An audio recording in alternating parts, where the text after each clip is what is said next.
This is our last couple steps to squaring a board. We've already went through the planer, we went through the joiner, we went through the table saw. Now we're going over to the miter box just to finish the last two surfaces to square them up. So what I want to do is inspect my board a little bit, and you might have a crack in your board, so I drew like a crack in there.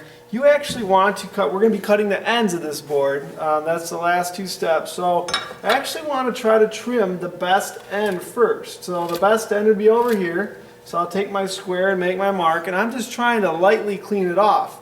And then I'll take my measurement. So let's say my measurement, is 3 foot. And then maybe I'll be able to take more of this defect off. And that's the goal, to get rid of as much of the defect as possible, because that crack could continue down the board a little bit, and if you can cut as much of that off as possible, it will benefit your project. So first I'm going to cut the good end, and then I'm going to cut the bad end. And that's kind of interesting. A lot of people always want to cut the bad end first, and I think you're better off cutting the good end. So you're going to trim the good end first, and then the bad end.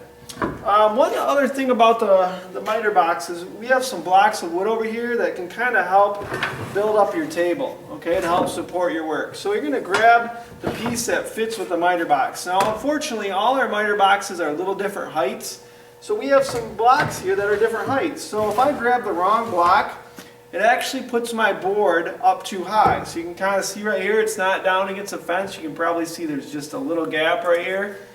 If I use the right board, that's going to be flat, and it's going to help me out. This board has a small warp to it, but you want to make sure you grab the right block to help support your wood. So I'm going to come back over here, and I'm just going to trim the good end first, trying to save my line.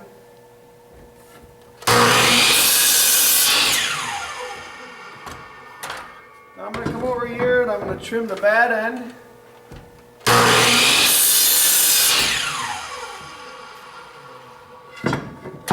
So now my board should be square. I should have just done all 6 surfaces, and it should be parallel.